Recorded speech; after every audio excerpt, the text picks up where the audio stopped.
Orang bangun bangunan, ada lingkaran di tengah. Oh itu mata Dajjal itu.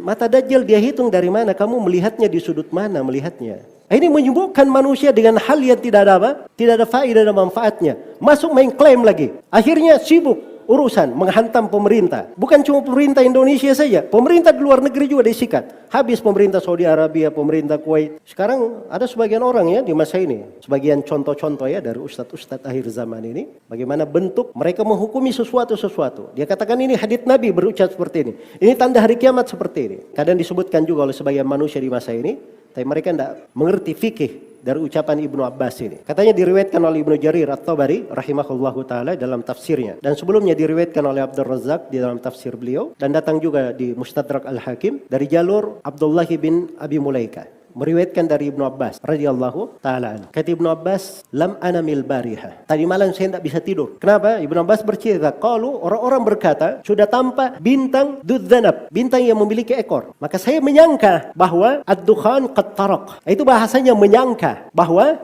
ad-dukhan, asap itu sudah apa? Sudah datang, mulai datang. Maka semalam suntuk sampai pagi saya tidak tidur, kata Ibnu Abbas. Beliau ketika muncul hal tersebut, hal-hal yang seperti itu terjadi pada orang-orang salih. Bukan cuma di masalah hari kiamat saja. Ini datang sebagian manusia, dia ambil petikan-petikan. Sekarang peneliti sudah menyebutkan, ada meteor yang sangat dahsyat, sangat besar, lebih besar dari bumi. Sekarang menuju ke bumi. Ini kalau terjadi, maka dari sini terjadi arah nanti asap segala macam.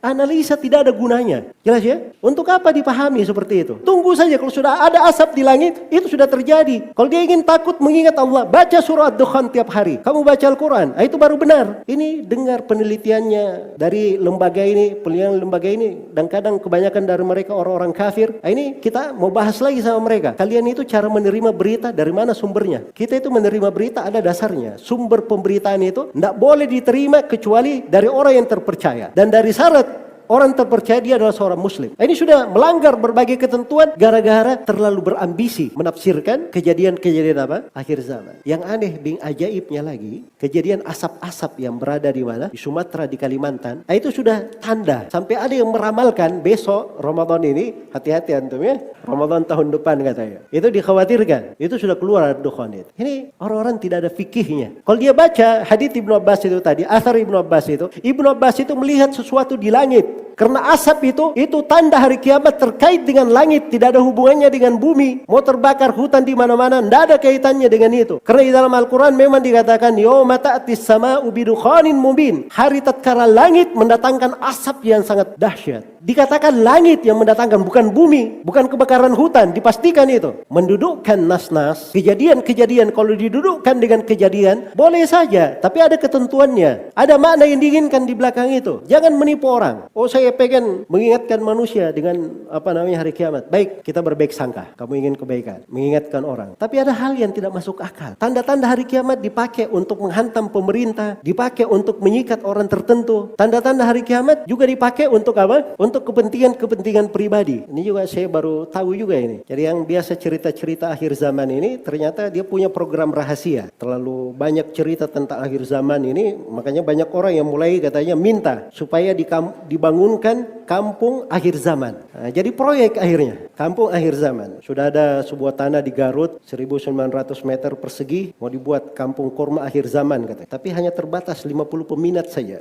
50 peminat. Ini hal-hal yang nggak bagus ya. Untuk kejadian akhir zaman, dia hendaknya terbatas pada nusus syar'iyah, pada nas-nas syar'i. Kisah-kisah itu mulai dikisahkan di masa fitnah-fitnah. Itu orang mulai masuk ke kisah-kisah. Bukan lagi ayat Al-Quran yang dibaca, bukan lagi hadits Rasulullah yang dibaca. Sudah kisah-kisah yang dia. Karena itu kaidahnya di dalam pembahasan tanda-tanda hari kiamat yang dipegang oleh para as-salaf, oleh para sahabat dan siapa yang mengikuti mereka dengan baik, itu harus bersumber dari nas. Al-istidlal bima la tu'lamu sihhatuhu la yajuzu bil ittifaq. Berdalil dengan sesuatu yang kesahihan, keabsahan sesuatu ini tidak diketahui, itu tidak boleh menurut kesepakatan ulama.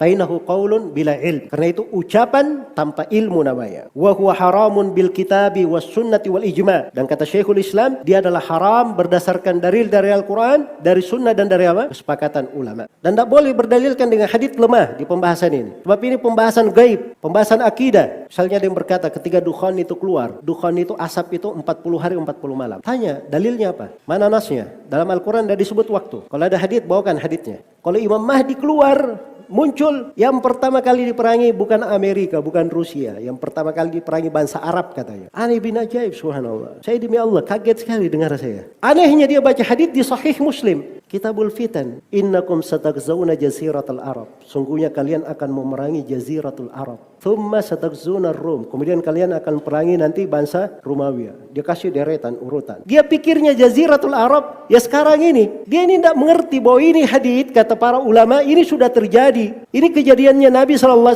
memerangi suku Arab, menyatukannya. Dan itu sudah terjadi. Romawi dan Persia itu juga sudah terjadi. Sudah ditaklukkan oleh kaum muslimin. Kejadian sudah berlalu. Kamu baru lahir sekarang tiba-tiba nafsirkan sembarangan. Dari mana asal kekeliruannya? Memahami bahasanya. Jadi dia pikir kalian akan memerangi seakan-akan ini diucapkan oleh Nabi untuk dia yang baru lahir kemarin.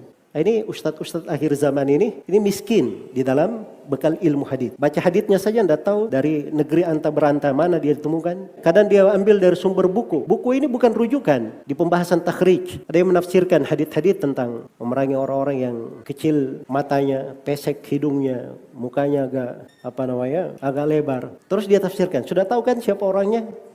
Ya, coba.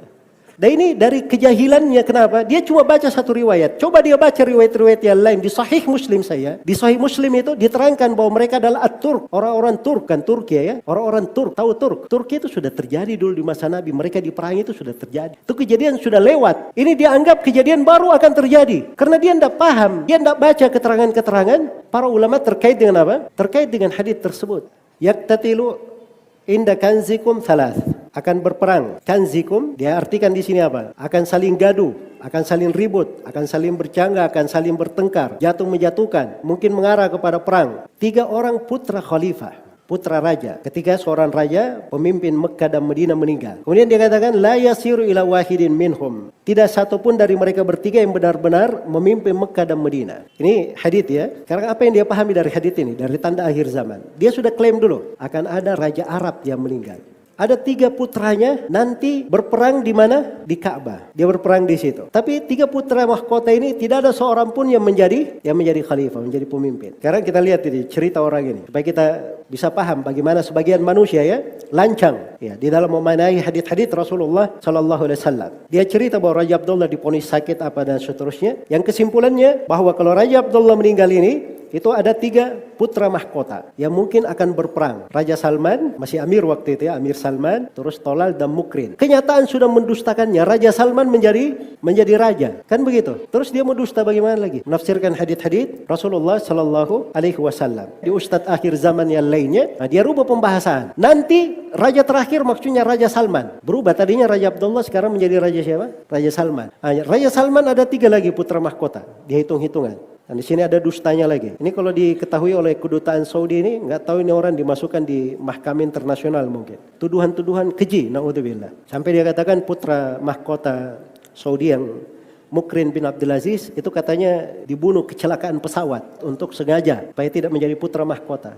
Dan itu dusta. Mukrin bin Abdul Aziz sampai sekarang itu masih hidup. Terus dia katakan bahwa ini orang cenderung ke Amerika, pemikirannya bejat dan seterusnya. Ini orang-orang sering menduga sembarangan. Jadi jangan kira dia bisa bercerita seperti itu, semua orang dia bisa kelabui. Ada orang-orang yang tahu hakikat masalah. Karena itu hal-hal yang seperti ini tidak layak. Dia bilang lagi bahwa sekarang umur umat Islam ini sisa 1400 sampai 1500 tahun lagi. Paling fullnya 1500 katanya, baru hari kiamat. Ini kayak perdukunan. Nebak-nebak aja. Dia tidak tahu hadits bahwa Rasulullah SAW bersabda, Allah akan mengutus pada setiap penghujung kepala 100 tahun, seorang yang memperbaharui agama. Dan itu dipastikan salah satu yang memperbaharui agama itu siapa? Imam Mahdi masuk atau tidak? Pasti masuk. Jadi kalau kita katakan Imam Mahdi keluar, itu pasti di awal kepala 100. 1400, 1500. Sekarang kita 1000 berapa?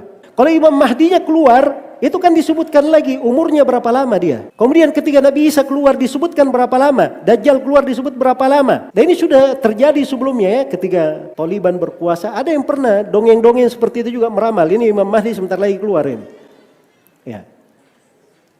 Dan itu tidak terjadi. Ada maksudnya yang bagus misalnya. Mengingatkan orang tentang hari kiamat. Ingin menyadarkan manusia. Melembutkan hati orang dengan menyebut tanda-tanda hari kiamat. Tapi jalannya keliru. Dan sangat keliru. Bersamaan dengan itu. Kalau terjadi orang-orang niatnya baik dan jalannya keliru. Para ulama itu tidak ada yang berhenti terhadapnya. Tidak menerangkan kekeliruannya. Bahkan mereka akan terangkan kekeliruannya. Bukan karena orangnya. Tapi ini masalah agama. Ini agama Allah. Harus diterangkan. Karena itu bertentangan dengan apa? Bertentangan dengan agama.